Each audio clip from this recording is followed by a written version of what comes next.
Assalamualaikum warahmatullahi wabarakatuh.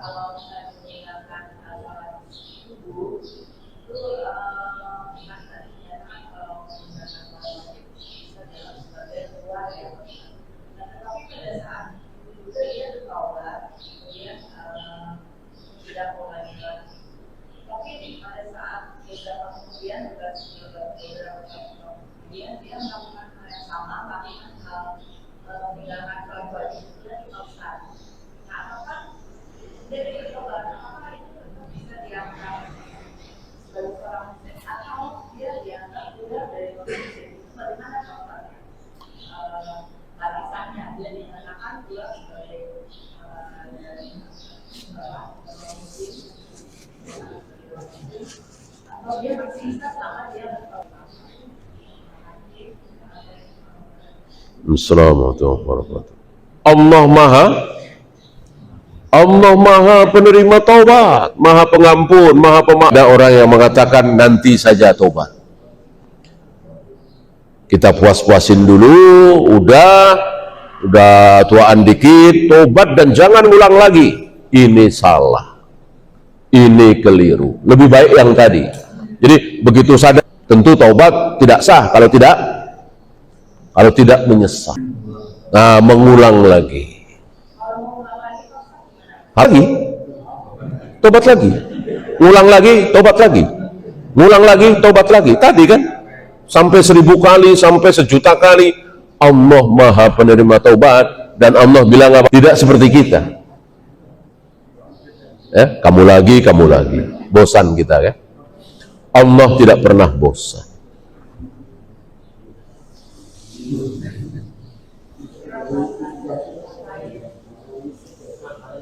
Silakan.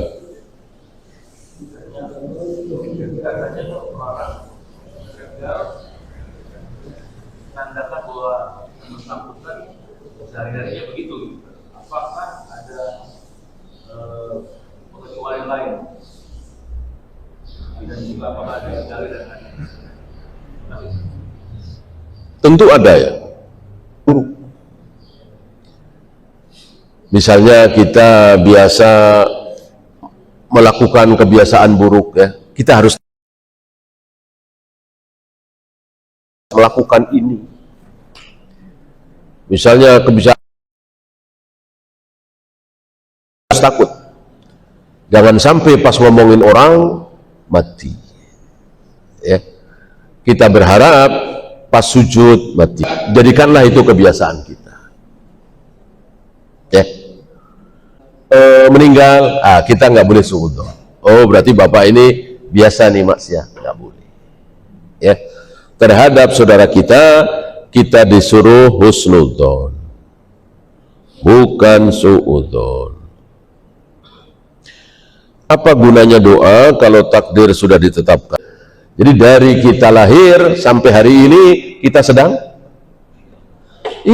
menjalankan takdir, sedang buka catatan-catatan yang sudah ditulis oleh Allah 50.000 tahun sebelum Allah menciptakan langit dan bumi ya.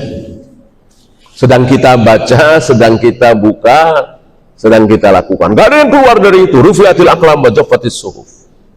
Pena rukun hajinya lengkap, maka hajinya sah atau tidak? Saya tidak berani menjawab. Yang jelas berdosa ya. Kita disuruh taat kepada aturan, walaupun bikinan manusia.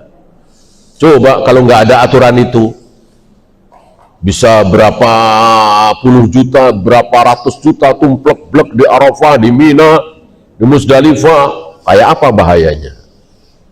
Nah, dibikin aturan itu supaya selamat. Kita harus taati. Kita apa itu? Di mana bumi dipijak, di situ langit dijunjung. Artinya mau di Mesir, mau di Saudi, mau di Indonesia, mau di Malaysia, kita taati peraturan setempat. Apalagi Saudi jelas negara Islam. Siapa yang menanggung seluruh biaya walimah nikah? Enggak ada. Syariat tidak mengatur. Pihak istri silahkan karena dia kaya raya, pihak laki-laki silahkan. Biasanya kan laki-laki, ya biasanya itu adat kebiasaan di kita, terserah ya.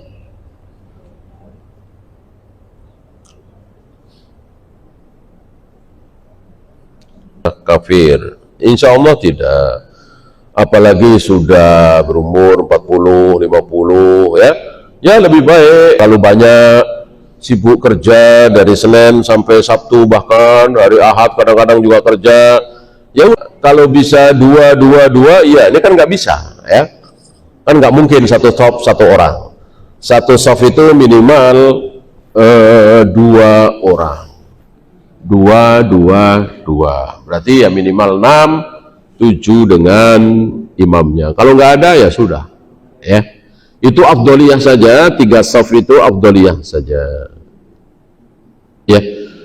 Apalagi makmumnya cuma 3, dibikin 3 saf ya, jadi kayak apa itu, kereta-keretaan ya.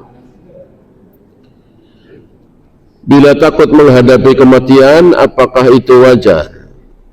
Wajar ya, ya gimana nggak takut? Kita akan dimintai pertanggungjawaban. Nah, makanya kita takut, makanya jangan berbuat maksiat, perbanyaklah amal, karena kita takut menghadapi sakaratul maut yang tidak ada tanda-tandanya, tidak ada tanda-tandanya ya. Bohong, dusta, jangan percaya kalau ada orang mengatakan 40 hari sebelum meninggal sudah ada tandanya.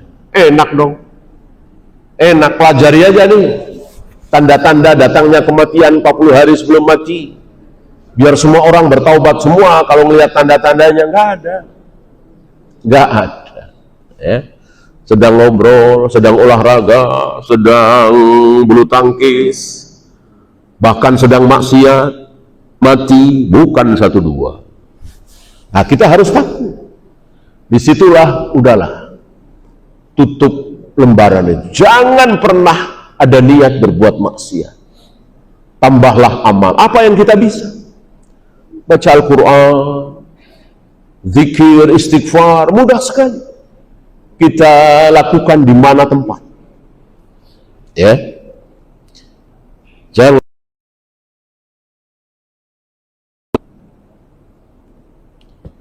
Kita punya rumah warisan, apa juga perlu dizakati? Nggak ada rumah dizakati, nggak ada zakat. Di zaman Nabi yang punya rumah besar-besar mahal banyak. Sahabat tabi'in punya tanah, Zubair bin Awam di Mesir ada, di Yaman ada, ditarik zakatnya. Yang ditarik zakatnya itu emas, perak. Kalau sekarang uang. Zaman dulu uang alat tukar itu emas dan perak, betul-betul ada harganya, tidak seperti sekarang. Maka rawan sekali, bahaya sekali. Di zaman